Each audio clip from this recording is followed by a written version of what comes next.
My tupuna resisted for the generations that will come after them. I am one of those generations. Their story lives on through us, and for me, it lives on through fashion. Kia ora, ko Vince Ropitini toku ingoa, he uri a hau no Taranaki, Ngāti Mutunga, ngā ruahinerangi me whakatohia. I'm a 24-year-old designer, and my label Obsolescence will be showing the latest collection Ukaipo at New Zealand Fashion Week this year. Ko te ao Māori, te awenga nui, ki te nuinga o ngā mea ka waihangatia e au. Ā, ko te nuinga o aua whakaaro ka hoki tonu ki tōku whakapapa ki Taranaki.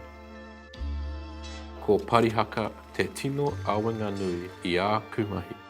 Ko te hitori o te atete, ka puta mai i ngā taipitopito o ā kumahi, ka mutu ko te pauritanga hoki. I roto i ngā pakihora, ka whakaatu mai i te parahautanga o te whenua. The brief for my collection this year was Te Taiao. I'm treating this collection as sort of my coming home story. Ukaipo was kind of the fitting name. It helped me direct where my designs and the story I wanted to tell with this collection would come from.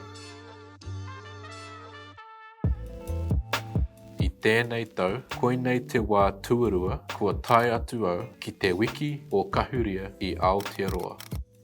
I te rātau i mātakitaki au i a Kāhui Collective. E hōkai ana i te ara. Ka mau mahara au ki taku pūtanga. Ka tino rongo i te whakaawenga me te huarahi ka taia i te iwi Māori me ngā kākahu take i Aotearoa te whai. Nō reira, ko te waihanga kākahu i raro i te korowai tautoko o Kiri Nathan me Kāhui Collective. He maringa nui.